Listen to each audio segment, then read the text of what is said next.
Steve, we've got to make a shout to make ourselves heard. There's a bit of a racket going on outside. This is now what your 4th or 5th ASEAN country you've worked in. How does the playing ability compare here with Malaysia, Singapore, Vietnam? Well, I think in terms of playing ability, the Thais are by far the best players. Technically and attitude, they're hard players as well. They want to win. My best foreigners I've had in Asia have been Thais, which was Surajai and Suksongkit and Anorak. So I have a lot of respect for the Thai footballers.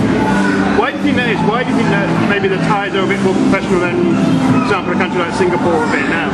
Whether it's the lifestyle, it's, a lot of these boys come from poor backgrounds in Isan. They might say football is the way out. It just seems to be that they are very good professionals.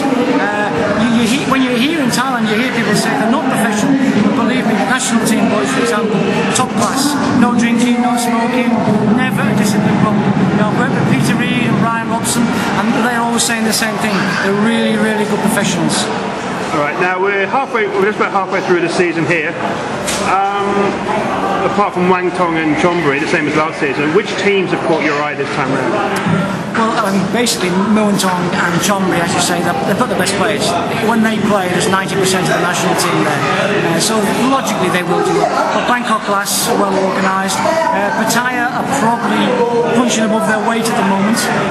They've kept winning 1-0s and doing a good job, look well organised. But that's what I think. The reality is, a lot of the teams here are well coached and well organised. Right. What about players? For example, we're getting now a lot of foreigners are coming watching the games here in Thailand, and getting used to the names is going to be a bit of a chore for people. What players should fans be watching out for in the Thai league? Oh, I think in the Thai league, the 2 stars, if we're going to be really honest, are Tong Karwin, the goalkeeper at Muangthong, and Mui, the striker at Muangthong, or Tirasin is his real name. You just remember Mui and Tong. They could seriously go to EPL. Both Brian Robson and Peter Reid have said they have the ability to play there. Ryan Nelson, captain of New Zealand, said Murray caused him problems that very few EPL strikers caused him. So those two have got top class ability. If you had Chonburi, there's people like Tertsak, who's a great pro, and Suksongkit at Bangkok Glass. So there's some really exciting and entertaining players. You mentioned Karwin and you mentioned Tirasin. They're both pretty young players. Any other young players that, maybe in 4 or 5 years are going to be setting an ASEAN stage of light? There's a boy called Duff, who's captain of the under-19s here. Duff? Yeah, Namchip is his other name. Okay. But he's basically, I think, going to go a long way if he doesn't go to Germany first. He's been taken to Bayer Leverkusen a few times, and he's looking like he's going to end up in Germany, I think. Very good professional player. Also, there's a couple of ties in Switzerland. Captain of the Swiss under-17 side, which won the World Cup, Chapui, he's a Thai. Right. So we're going to try and get him in the national team. And you had Peter Lang, of course, last year. Peter Lang as well, who Muangthong tried to sign, but he's still on, his salary's too good in Switzerland to leave at the moment. Right. Now, you've got a busy year ahead of you. You're still involved with the Thai national team, whatever they might write in the Bangkok Post. What have you got coming up? You've got the ASEAN... well, there's a couple of friendlies. There's Singapore in August, India twice in September, and then in November is the Asian Games, and then in December there's the big one, the Suzuki Cup, the ASEAN Trophy. Right, and last time round in the ASEAN Cup, of course, you maybe underperformed there. Well, we got beaten the last minute by a header, so it's not too bad. Right, have you seen enough maybe? The game's going to be held in Indonesia and in Vietnam, two very partisan countries.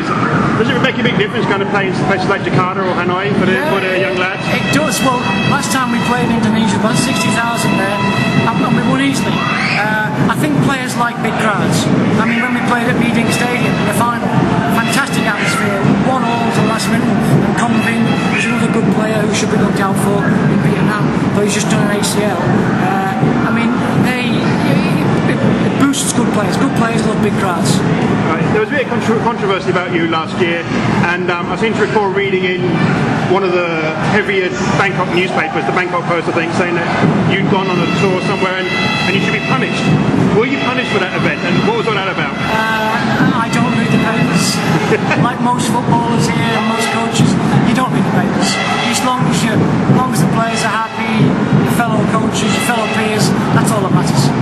Alright, now Brian Robson, obviously a big name and everyone knows Brian Robson. What's he been? He's obviously taken to a few games. He's seen with a few players. What's his thinking about the standard here in Thailand? Very pleased. He thinks, as I said, the two boys, Mui and Tong, could play for Man United, and certainly, if not for Man United, EPL.